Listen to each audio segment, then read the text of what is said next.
مرحبا وأهلا بكم في برنامج داخل واشنطن. معكم مضيفكم روبرت ساتلوف. يا له من حافل، بداية من حركة أنا أيضا، وجلسة الاستماع للمساعدة على تعيين كافانو عضواً بهيئة المحكمة العليا، وصولاً إلى إدانة رئيس الحملة الانتخابية للرئيس ونجاح الديمقراطيين في استعادة السيطرة على مجلس النواب، مروراً بالمواجهات حول التجارة مع أقرب جيراننا وأكبر منافسينا العالمين. كان 2018 عام الأحداث الكبيرة، والتي تركز معظمها حول الرئيس ترامب. هذا الأسبوع في برنامج داخل واشنطن سنستعرض ما جرى خلال العام مع محللينا السياسيين البارزين نورمان أورنستين وبرادلي بليكمان. Welcome back to Dakhel Washington. 2018, it was a hell of a year.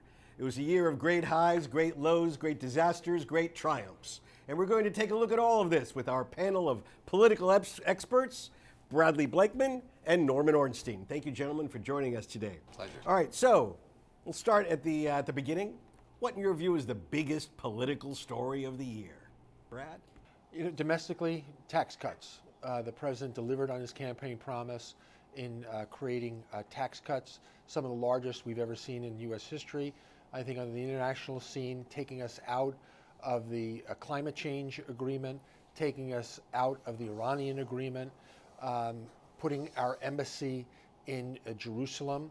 I think these were big steps by President Trump that will have ramifications long after he leaves office. Okay, tax cuts and some international moves. Norm, what do you think was the biggest political story of the year? Well, I certainly agree with Brad that the tax cuts will have ramifications. We're already seeing the largest deficits and the buildup of debt in our history and projections that are even worse. But I would say the biggest political story of the year would still be the elections that we just had in November. It's not that it's unusual in a midterm contest that the party of the president loses a chamber. Certainly it happened twice with Obama, the House in 2010, the Senate in 2014. But it's going to be the repercussions of that election with an even bigger set of stories in 2019 when you begin to build in some serious checks and balances that have been absent for the first 2 years of the Trump administration. So, Brad, you didn't include the election on your list. Why don't you think it was the biggest story of the year? Because it proved true to history. Since the Civil War, on average, the party in power that controls the White House loses about 33 seats. You know, we lost about 40. In the House, the lower chamber, and in the upper chamber, we typically lose 3 seats. We gain seats. So I don't think it's a news story at all. It follows the pattern of history. As a matter of fact, it wasn't worse than Obama. And so I think it's a non-story because it follows the trend of history. So we're going to have to live to fight another day with loss of one chamber. Many presidents have had to do the same thing. Okay. Norm, any further thoughts on the lasting impact of this? Actually, the loss of seats in the first midterm for a president is much less than 33. So this was a bigger loss. It's not tremendously unusual in history, but it's more the loss of the chamber and the dynamic that will come with that. Along with that, there's another issue that I think we could raise, which is the Supreme Court nomination, highly controversial and extremely close confirmation of Brett Kavanaugh to the Supreme Court. The number of judges confirmed, the crunch point that we're going to see with that.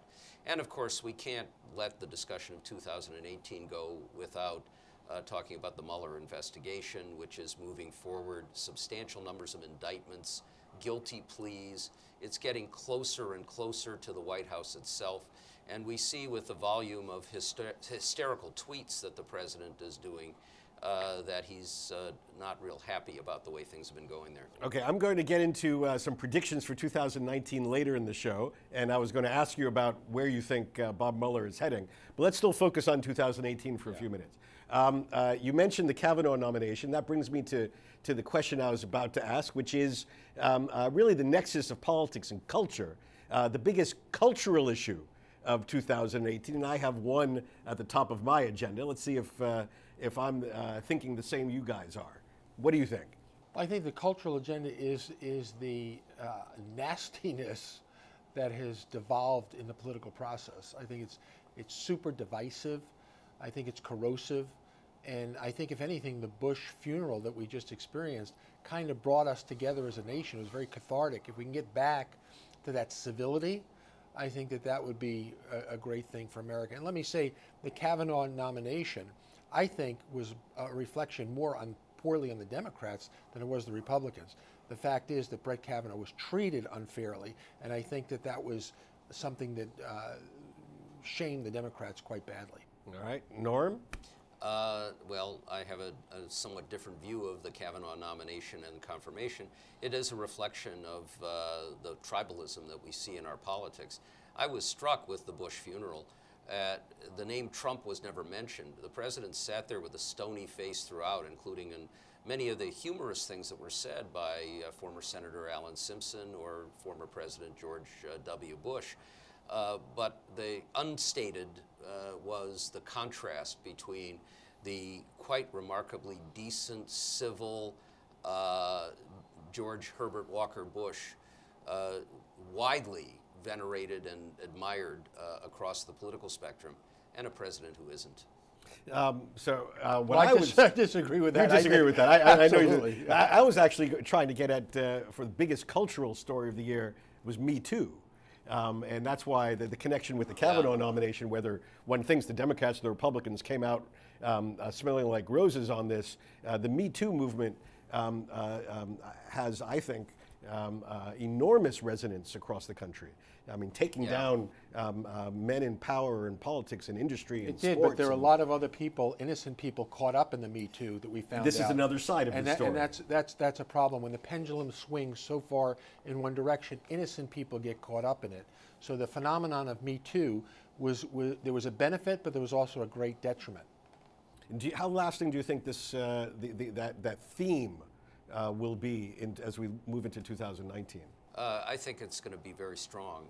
Once this starts, and what we're seeing is a lot of behaviors from the past that were ignored or whitewashed are coming back to haunt people. I do think that we're going to see a slight readjustment here. We're going to look more carefully at allegations that are made. We're going to start to begin to look at a continuum, a calibration of the gravity of the offenses. But I think there's little doubt that in 2019, we're going to see more high-profile people caught up with the bad behavior that they've engaged in the past. And we're going to see more women come forward, although with a caveat there. Getting back to the Kavanaugh nomination, Christine Blasey Ford, who came forward and said that Kavanaugh had attempted to rape her back when they were in high school, is in hiding now, can't go back home, has received large numbers of death threats. That's going to be a little bit of a deterrent from some women coming forward if we're talking about a high-profile political case. Mm-hmm. Okay. All right, so we did politics, we did culture. Science and technology. I have things on my mind. What do you think was the biggest science and technology, health, medicine story of the year? Well, science and technology that was kind of a blip on the radar screen is the fact that we're back on Mars. And we're exploring again. All right, when we come back, we're going to turn to who in the political world had a good year, who didn't have such a good year, and what all this means for 2019. In just a moment.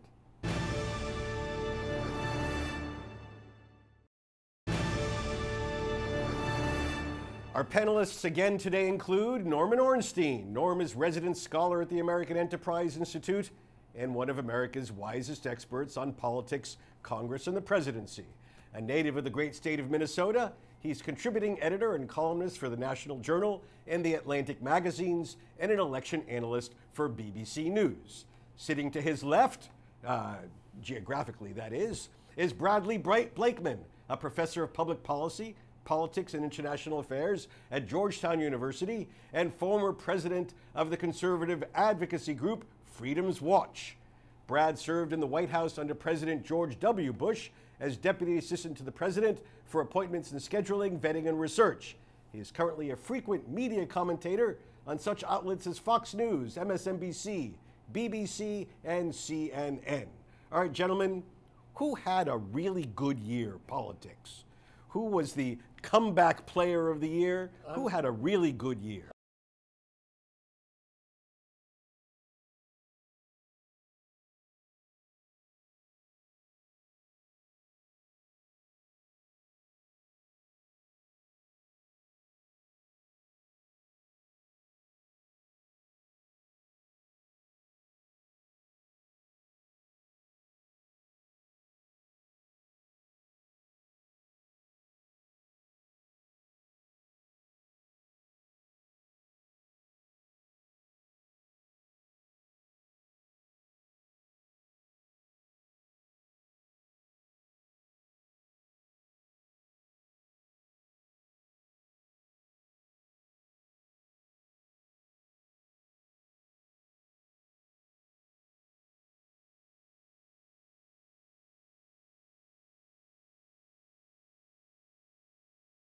All right, so Donald Trump, political man of the year. Norm?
The Speaker of the House who is leaving that job, retiring from the House.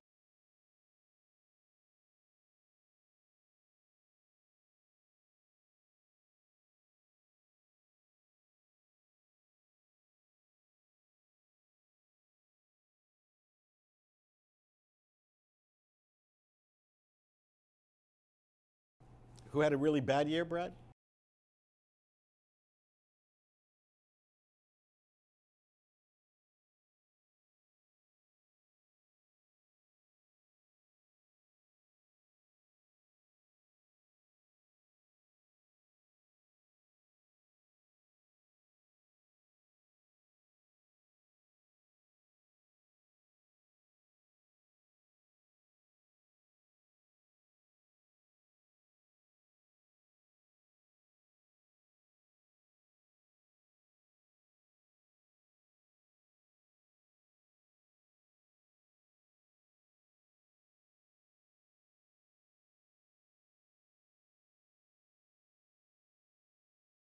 Okay, all right, so quick peek into 2019. First, on the foreign policy front, the president had a number of initiatives in the first couple of years, tried to do a deal with North Korea, tangling with China on trade, redoing the North American Free Trade Agreement.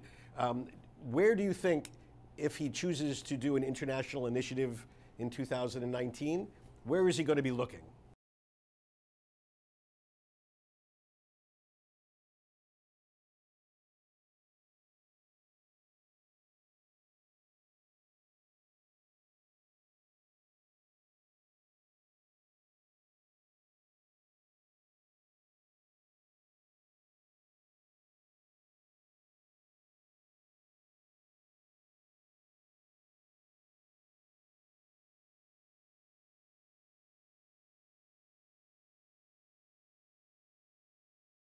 That's a new word. Yeah.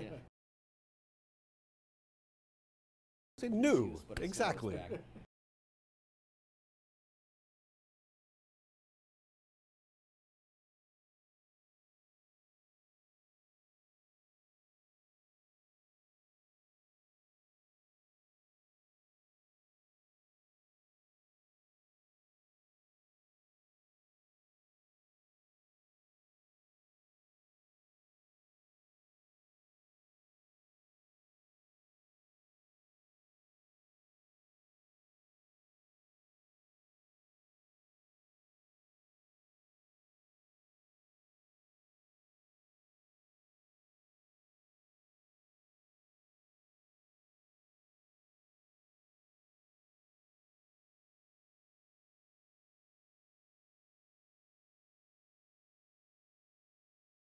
All right.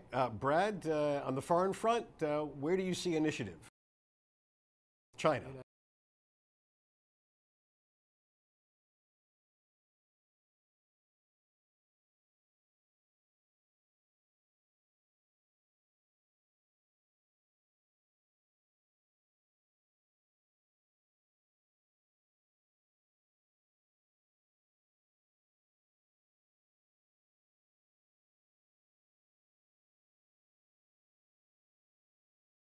China. All right, let me ask you, Brad, on the domestic side, Trump, Nancy Pelosi, compromise, deadlock, how is it going to work in 2019 with the Democrats on Capitol Hill?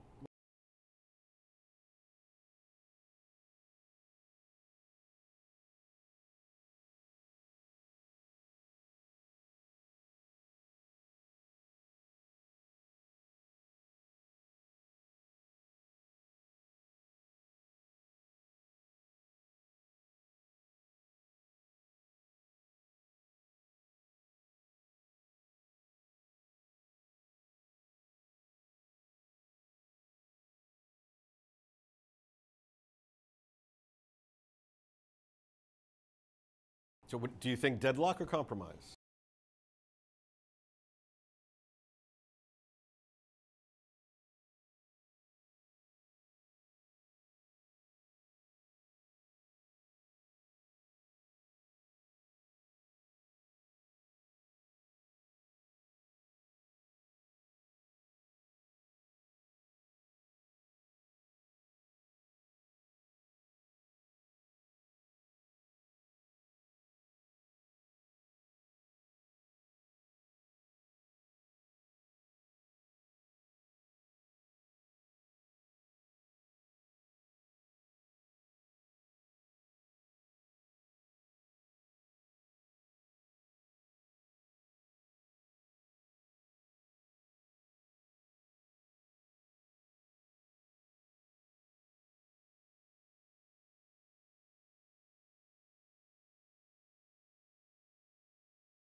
All right, we only have a few seconds left, so let me ask this last question. The Mueller investigation.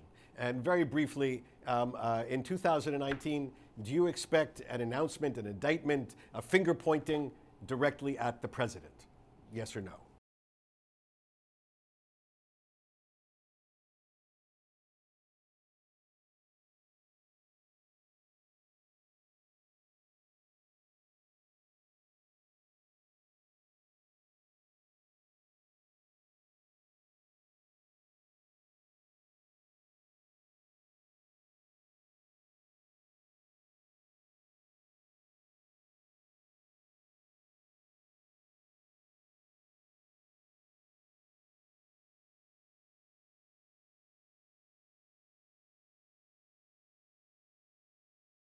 Brad?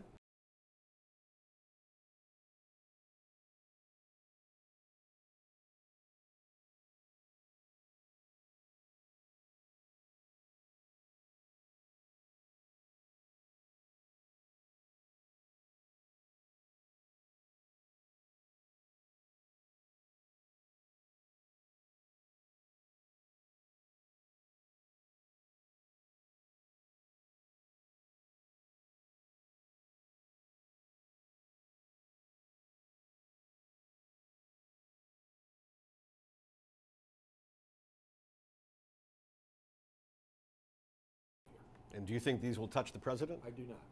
Okay, gentlemen, we have it there. We will come back later in 2019 to see which of these predictions comes true. Thank you very much for joining us in Dakhel, Washington. I think I would look at how we need to plan the street fabric in the city, thinking about the future. What's going to change with artificial intelligence and transportation, and how the street culture itself will need to change to be part of that. So I'd be thinking ahead about planning for those potential changes so that the city is even better in the future. When I look back on 2018, 3 thoughts come to mind. First, 2018 was a year in which Mother Nature reminded us she is more powerful than any king, prince, president, or prime minister. The havoc she wrought in hurricanes and tsunamis, in earthquakes and violent storms was devastating and humbling. How to deal with it? Well, let's take the politics out of science. Yes, we can have real and important political debates about how to deal with specific climate problems, such as whether government intervention or the power of the free market is better suited to address this or that issue, or whether the United States should link itself to the performance of other countries or determine its own rules and regulations for pollutants and fossil fuel. But we need to let science guide us on what the problem is, on what the baseline is from which we can have a political debate. There's a role for science and a role for politics, and this year reminded us where one should end and the other should begin. Secondly, 2018 was the most recent of several years of the woman, but it may be the most influential in terms of the nexus of American politics and American culture. The downfall of prominent men, leaders in the arts, industry, and politics, was the first time in my memory that prominent men individually and publicly paid a price for their insults to and their crimes against women. That changes the dynamic in new and powerful ways. Women's rightful role in politics and society is no longer about expanding the pie to make room for them, but redividing the pie to give them their rightful share. In my view, this is a major step forward and long overdue. And 2018 was a year that saw the passage of two Republican lions, George Herbert Walker Bush and John McCain, with funerals of these two war heroes that each in its own way were arrows pointed directly at our current president, Donald Trump. Today, the Republican Party is the president's party, not the party of George Bush or John McCain. Will that last? Well, there are two great stories in American politics today. One is whether the party of Roosevelt and Kennedy, the Democratic Party, will attain the gravitas and maturity to earn the right from the American people to govern again. The second is whether Donald Trump's Republican Party is the party of the future or the party of the moment. Now that midterm elections of 2018 are behind us, the countdown to the great test of that question, the presidential election of 2020, has just begun. بهذا نصل إلى نهاية هذه الحلقة من برنامج داخل واشنطن. إذا كانت لديكم أي استفسارات أو تعليقات حول هذه الحلقة، وخاصة حول مستقبل السياسة الأمريكية في 2019، أرجو أن تتواصلوا معي عبر تويتر على هاشتاغ InsideWashington أو أن تراسلوني مباشرة على @RobSatloff.